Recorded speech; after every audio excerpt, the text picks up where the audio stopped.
All right. Okay. I'm gonna finish chewing. Okay. So for the business communication chapter, my first question was, how have we seen the monetization and cross-culturalization of business affect the communication surrounding it? As businesses go more and more towards the online space, has communication between brick and mortar employees and customers suffered or just changed in nature? How about over the phone customer service? How has the increase in how has the increase in multicultural employees helped and harmed businesses, especially those that in the US were previously considered all American? I can kind of read them separately too, if you guys want to start on the first. Yeah, we can go question by question. Yeah. Okay, so the first one is, as businesses go more and more on towards the online space, has communication between brick and mortar, like physical store employees and customers, suffered or just changed in nature? Uh, I think just within business and business communications, there's such a valuable aspect in like physicality and physical touch and physical communication. Because if you see in like the business world, there's a lot of meetings and there's a lot of um, you know like organizations where we dress up, we get into formal attire, we go to a physical place to meet up, and I think that there's such valuable and like such validity in that, and so much credibility in like organization, being accountable for yourself. So I think that is like a factor that is missing because we have transitioned into a stage of strictly technological advancement, technological communication. So I think that's what came to my mind first thing. Yeah. So Something else, like building off that, I definitely think, if you're like an employee marketing a product in person, you're talking, but you're also, using nonverbals and a lot of the other like communication skills we've talked about. Whereas, if we're moving to online, business services, you don't have that same experience between the customer and the, salesman, or, what type of relationship it is. So I think the loss of nonverbals due to, moving to online or over the phone is definitely, I don't know if it's harmful, but you definitely lose out on like a big part of communication between, business. Yeah, that's like why I kind of wrote it, because like thinking about it, it's like a lot of people our age like are starting to work at Fry's or at Ralph's or whatever, or at like a bookstore. And, like, we're all so used to online shopping. It's interesting to think like I feel like it's the way, especially people our age, communicate with employees and how employees our age communicate with customers is different than it has been in the past, because we're all so used to online shopping where it's like nobody's trying to really, well, people are trying to sell you things, but they're not verbally trying to sell you things like a salesman would be online.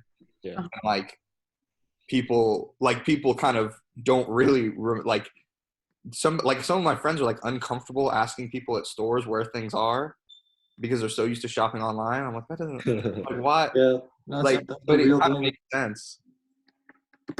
Yeah. And I think going off of that, a lot of stores, especially in retail, have shifted their like focus to online just because that's where we're moving towards. I think I read a while ago that stores like Forever 21 was filing for bankruptcy just because people weren't coming in store anymore. And I think that's really interesting, especially considering now all these businesses are kind of forced to focus on online instead of their brick and mortar locations. Yeah. So we kind of talked about, but like we kind of answered it. My next question was like, oh, how over the phone customer service has done it. The other big one was, how do you guys see the increase in multicultural employees? How have you seen that increase help and harm businesses? Like kind of specifically regarding those in the US that like historically everybody's like, oh, this is an American company. Like I found it kind of, when we talk about like cross-cultural communication, companies like Ford and like, I'm trying to think of other American, like not car companies, but someone can probably think of one, how like everybody's hiring multiculturally now and outsourcing to different countries for like, usually it's like phone support, IT support, even customer service they'll outsource to other countries.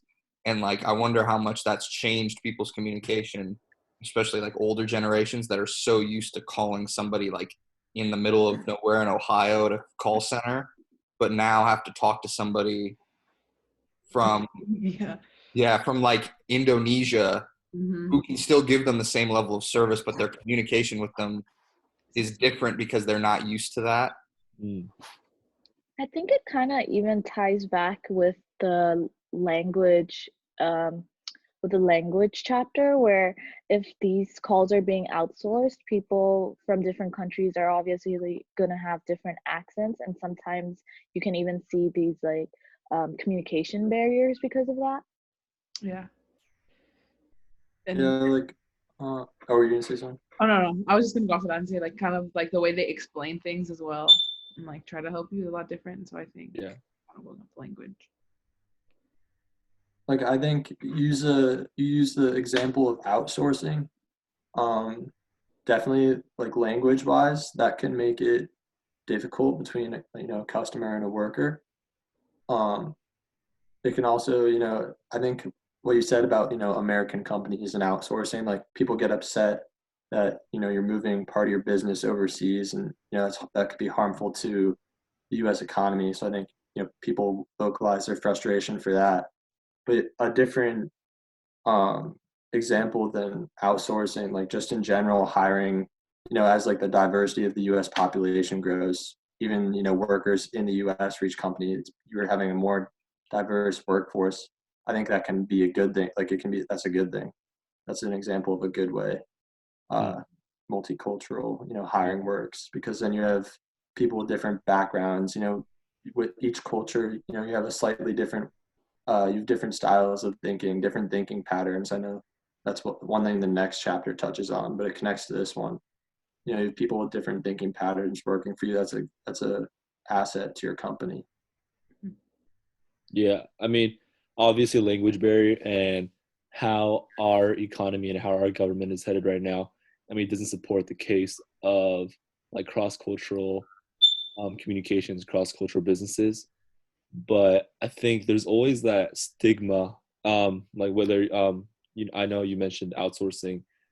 There's always that stigma against international, IT help or international customer support, where like they don't know what they're talking about. They're just there just to fill in space. They're just there to fill up my ears and stuff like that. So I think it's important to kind of understand how these stereotypes shouldn't dictate how we perceive these diverse calls, these outsourced employees, stuff like that. So I think that's something to mention. That's it for my questions. So All right, we can move on to the next question. Okay, I have the second question. So in regards to the success of a company, the chapter states that globalized businesses require employees who are competent in intercultural communications. And I recently read in a psychology, in my psych class, an article that more and more companies are seeking employees who are able to understand society's cognitive needs and wants and implements these desires into products and services. So rather than knowing the intercultural ins and outs of different cultures, companies are more searching for people and workers who are able to tend to people's desires within these technological frameworks. So, and these workers are called user experience workers. So do you think competency in intercultural communications mean the same thing as user experience workers? And how do they pose similarities as well as differences? Like in a work setting, in your opinion, who would you rather employ? that's a good question. I feel like having the user experience can vary between cultures, which means that if you don't have somebody who's familiar with, like, even subconsciously, if they think they're helping this person, like, oh, this is obviously, like, I don't know, you call, like, my grandma doesn't know how to use her iPhone or whatever. And or somebody's grandma's from Mexico and doesn't know how to use an iPhone. And the person who's helping them is from China, like their ideas of the user experience could be different. Yeah. And then if that person, like who's supposed to be communicating and helping the customer, doesn't understand the culture of the person that they're helping, they can just kind of, everything can go over the customer's head, and they won't understand. They just don't. They might not have the same idea of what the user experience should be. So I feel like it is more valuable to have people who are knowledgeable in different cultures instead of just hiring people to be like, you can help everybody, because that's not really how it works, I feel like. Exactly. Yeah. No, I would definitely rather employ somebody that is like knowledgeable in different cultures, because they can tend to the needs of like of more people. So I think they'd be more effective than someone that isn't as knowledgeable in, like, is only knowledgeable in like one culture, or like the culture that they work in. Yeah.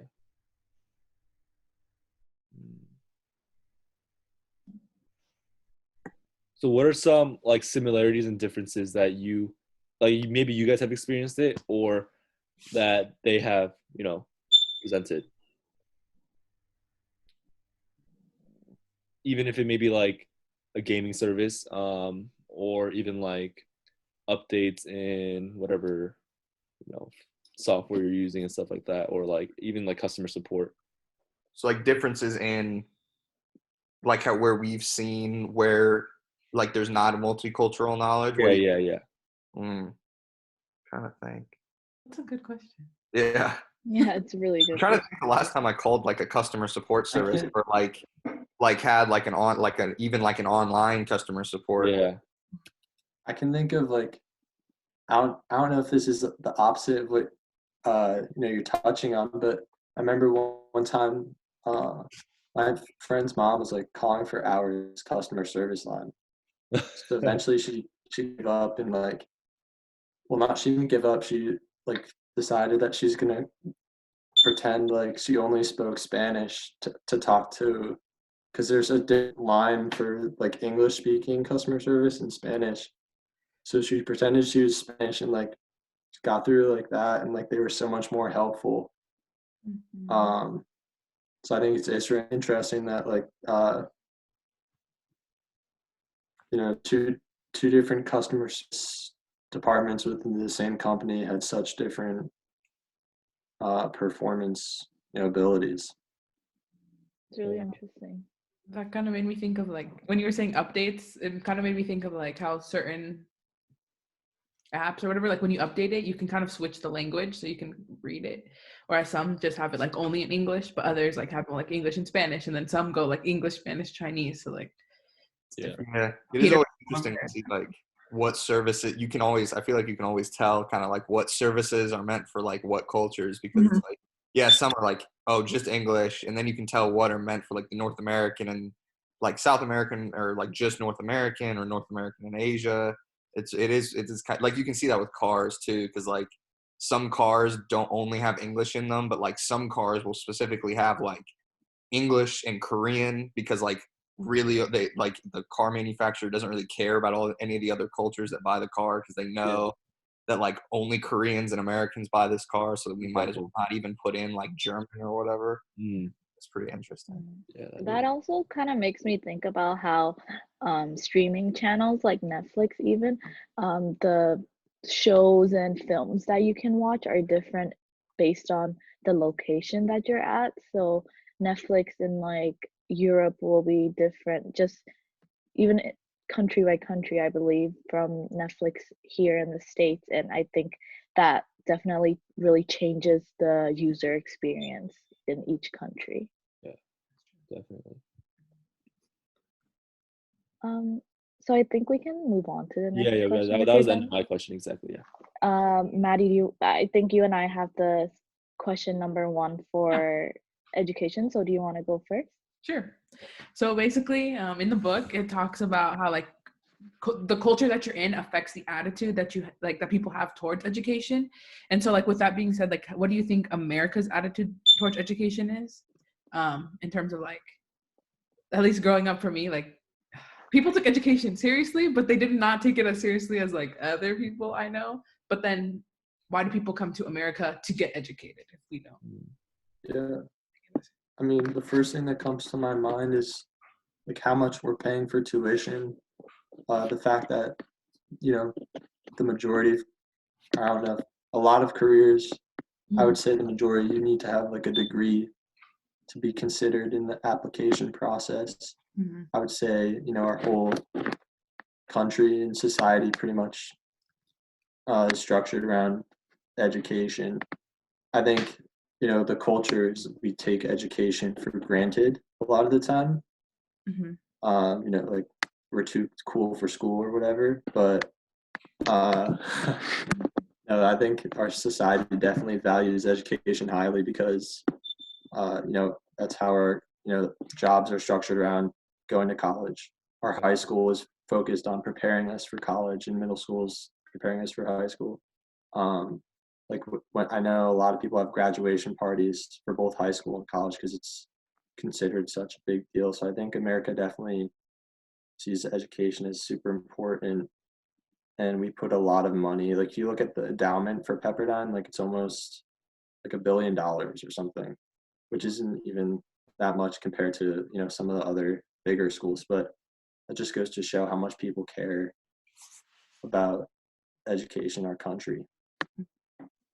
Yeah, it's interesting. You're right. I think it's like a lot of it's like a monetary economic value because like I feel like I know more people who like kind of take college for granted and that like they link college to getting a job and they don't link college to education. And I wonder if that's why other cultures come here is because these other cultures might have they have a different view of it where it's like they see American schools as basically having infinite money and actually being pretty good at educating people, even though the culture surrounding the education is different than theirs. That's why they send their kids here. I wonder if it's like, yeah, because like I feel like I know more people who are like in college and it's like, whatever.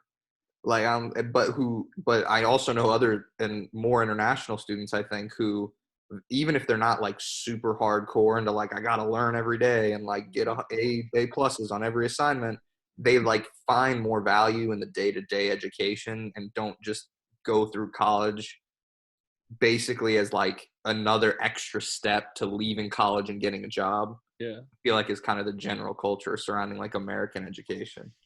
totally. No, that's definitely true. And then like do you think like our government values education, or would like if they value education would they put more money into the education system? Like why is our education system not? That's like an interesting political question, but like also like communication wise, I wonder if it's there nobody really knows because there are things that like kind of nobody's really communicated like exactly what like the government thinks about it because like things like Common Core, which in theory are supposed to help, but like man, if you look at it, they really don't help. But nobody really wants to talk about that and communicate about it. So now we're just kind of stuck with this weird Common Core education for like high school and middle school kids that nobody's really sure if it works or not. And like it works for some kids, but then like Arizona's like 48th in public schooling, I think, like right in front of California. So and then like we have a bunch of huge public schools that use Common Core. So it's like, does it really work? And nobody wants to talk about it. So I think that is a good question. Yeah. I mean, I don't think I'm definitely not educated enough on the educational system in the US. But I mean, just like based off the distance learning this weekend, it's like it's really clear that there are other countries who I'm not sure if they value education more than we do per se, but there are more systems that they have implemented to produce better results, if that makes sense. So like I know that Japanese students when they were young, based off the video that we're supposed to watch, they were basically bred to be clean, to organize, to help around the household, to help around the school. So they would, even during their lunch period, they would have roles assigned to them just to do, the day-to-day functions of, school day. And Finnish students, they barely have any homework. So they have maybe 10 minutes, 20 minutes max of homework every night. So it's just interesting to see how the US is so ordained to and focused on getting results from, I think, work and tests rather than trying to see improvement. So I think that's one thing that I've noticed. I mean, I'm not saying that's a bad thing or a good thing. I think it's just like it's up to interpretation if Mhm. like, you know, you value that kind of thing. Yeah, I definitely agree that the education system varies across cultures, and as an international student, speaking from personal experience, definitely people outside of the United States look at the education system in the States as superior, just because I'm from an Asian culture, so back home our education system is, it was mentioned in some of the readings or the distance learning, but the Asian culture is more focused on memorization rather than teaching and learning that emphasizes creative thinking, whereas the United States and the American education system, there's a lot of freedom in your own thought and expression. And I think that's why a lot of times our parents and a lot of international parents, they'll send kids over here because they want their kids to kind of have that experience rather than be restricted. So what you said, Jay, about the Japanese school system, I think definitely a lot of Asian cultures are in their education system teach more discipline, but I would say that education systems here in the United States are more about freedom of thought and expression and just a lot of creative thinking. Yeah. Okay. That was all that I had for my question. Okay, so if you're done with your question, I can move on to mine. All right, so mine is also about education, about the education chapter. So the tech mentions cultural diversity on campus and classrooms, presenting challenges to adapt to the needs of a growing dynamic multicultural student body. What are some ways in which Pepperdine tries to adapt to these needs of a multicultural student body? What kind of multicultural activities or events are there on campus that you can engage in? How have these activities challenged you and or make you grow as a person? So we can kind of go through it question by question. The first question was, what are some ways in which Pepperdine tries to adapt to these needs of a multicultural student body? They the first thing that comes to my mind is like they try to, I don't know, like kind of create communities for people to like be able to like kind of connect with other people that share the same culture. So you have like the CSA, like different things of that sort. So like they like try to put on different events and different things of that sort to make people around them, give people the opportunity to connect with people that kind of share that same culture with them. Kind of popped in my head. Yeah, I noticed like with these like different cultural organizations, especially like I feel like I've always seen that the students have more success communicating with other students about events and about just sharing their culture. Like even me personally, like I've had way more like many more learning experiences learning from another student of another culture than from the organizations that put on an event that are probably awesome, but it's like for one reason or another, it's not communicated, I don't think, to the student body well enough by the school, like the importance of these cultures and like why you should go to try. Like there was like, I think it was like an Argentinian movie night basically that I went to for class, and I had to go to for class, and I think that basically it sucks because like no students were there that weren't there for class, and the only ones that were there like of their own volition were Argentinian students. And it's like there clearly is a disconnect there with the communication, and it's like I've learned way more from roommates or suite mates or friends, and them telling me or them taking me to a restaurant or just like cooking me some food. And it's I wonder, I don't really know how they can improve that, and I wonder if that's just because it's like a peer-to-peer kind of communication thing is better. But that's just kind of something I've noticed about these different like actual organizations at Pepperdine. That's true. I think it's also like important to know, I think the Pepperdine demographic, I think over I think close to 50% of the student body are racially white. And it's, I mean, like, of course, there are a lot of cultural opportunities for these students. And international students to pursue.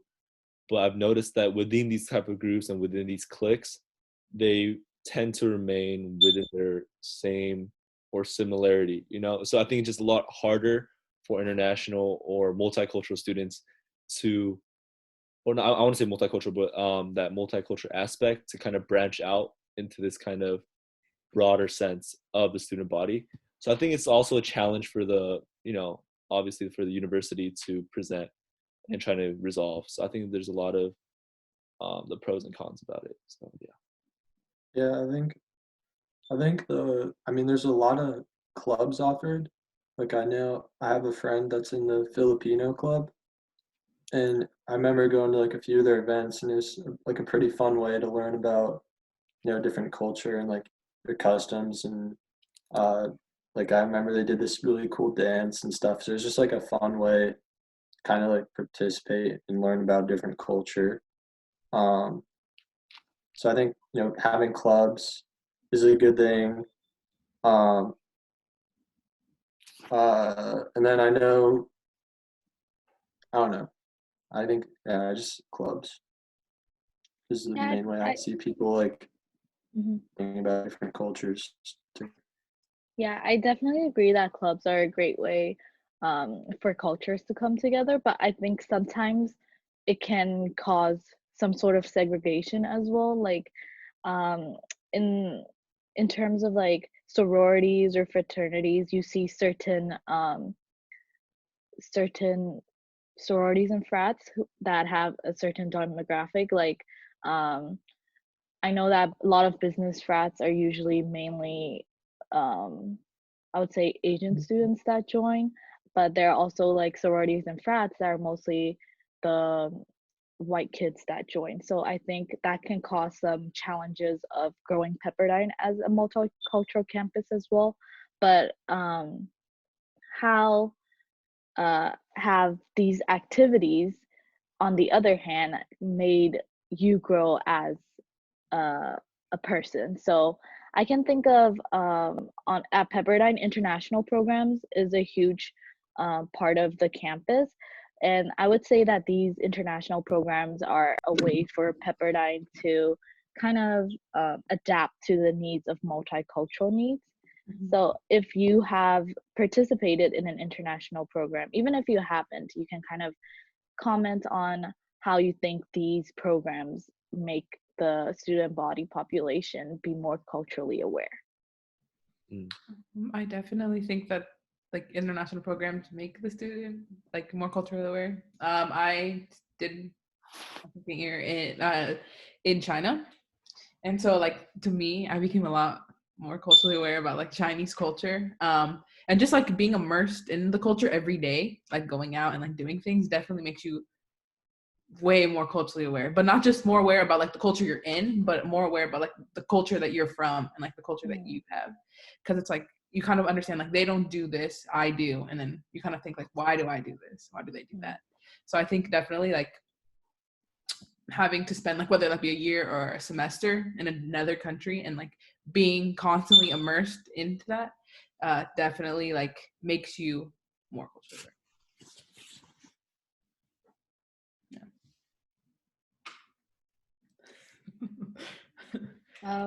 Yeah, if we don't have anything more to say on that question, we can move on to Scott's question. Okay. So on question 2 for education. So what I said was one thing this, you know, chapter touched on was how different cultures have different thinking patterns, and obviously that's true. But I'm confused how a teacher can account for all these different thinking patterns, you know, in one classroom with one lesson, you know.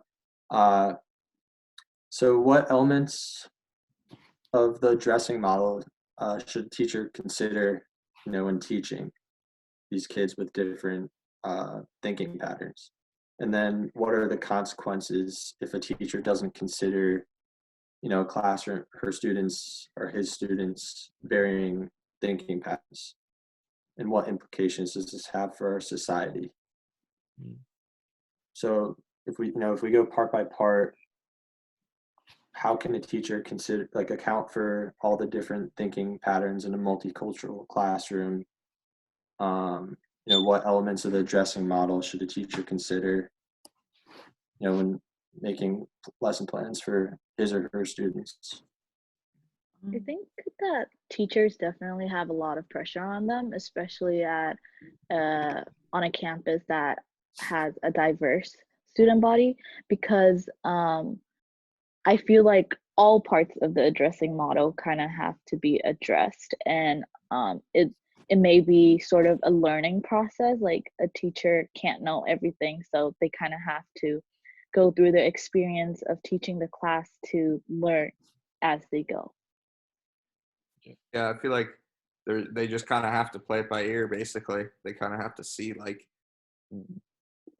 how, I guess, like to what degree is the like to what degree are that her or he or she's multicultural students having difficulty adapting to, for our example, I guess, the American or Pepperdine or California education style, and then just kind of go from there. It's like, I don't know if there's a kind of like what you were saying. It's like you kind of have to address it all.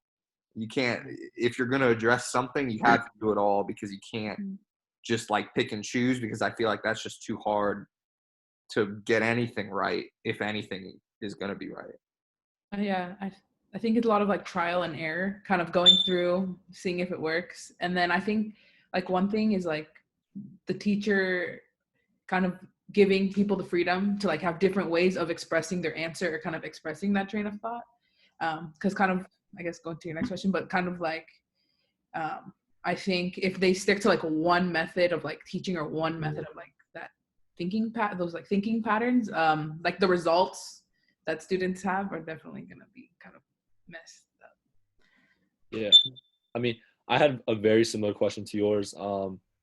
And I think like I also disagreed in the sense that like knowledge alone and knowledge of what other cultures are isn't enough to, maintain a classroom with a diverse student body. And I think most students, international or just any of that sort, look for a sense of belonging. I think obviously because they're in a foreign country. They're in a place where they're not familiar with. The teaching standards are very different to what they're used to. So I think it's just interesting to see how teachers, professors kind of implement like a sense of belonging for these students. Because some of these students may not be as academically developed in the subject.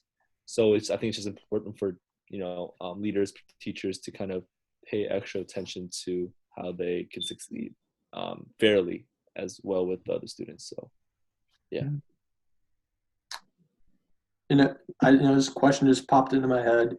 To build off of that, say you're a high school history teacher, and you're teaching high school history in Malibu, right?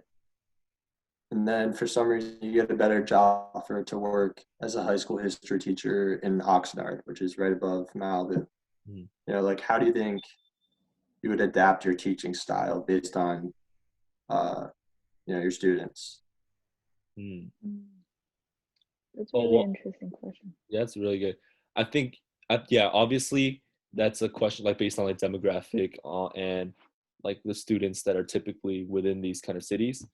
So I think Malibu, very high end, very, I guess, like wealthy, I would say. I mean, just like also just a stereotype that is there. And Oxnard is probably not as wealthy, lower and middle class and stuff like that. So I think it's just important to account for the needs, because there are people within these cities of various socioeconomic statuses. So I think it's just important to not put into account the resources that they are given or that they are blessed with, and just being able to offer that kind of resource as a teacher. So. Yeah, like I went for my Spanish class. I had to go to Oxnard. Yeah, me too. To work at yeah. So it was really interesting to see, because it's like you can kind of see some of the same things, at least for me in Phoenix. It's like basically it's like Malibu's, to put it probably too simply, is rich and white, and Oxnard's not. It's way less rich, and it's a majority, from what I've seen and from what I know of Oxnard, a lot more Mexican immigrants and people who bring their kids, and who's in like the class I was in, I think it was all Hispanic kids and a white teacher, and the teacher had to change her style because some of these kids, their parents didn't speak English, so they didn't know English as well. And it's totally different than if you went to the same age group in Malibu with the same teacher.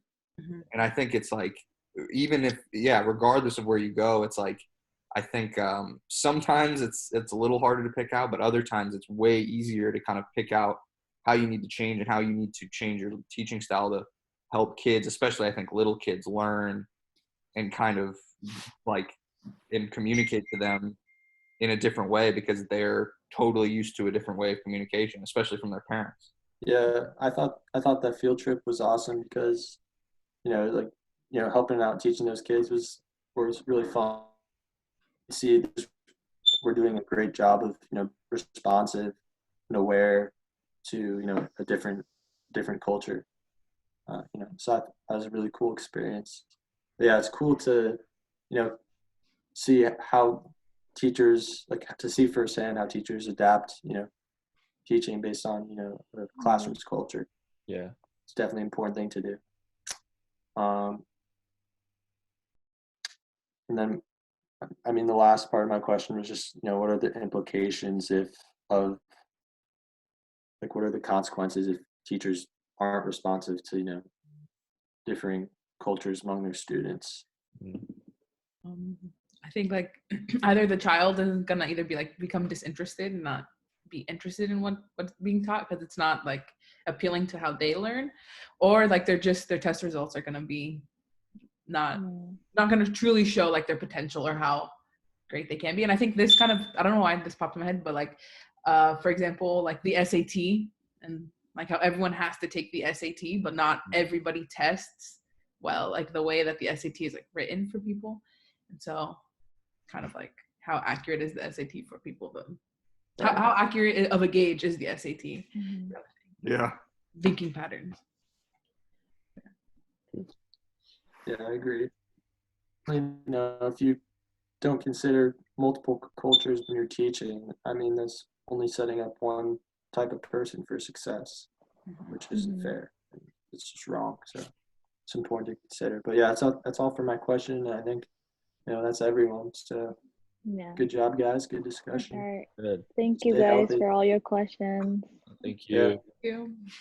All right. Take care, guys. Soon, hopefully. All right, guys. All right. Bye.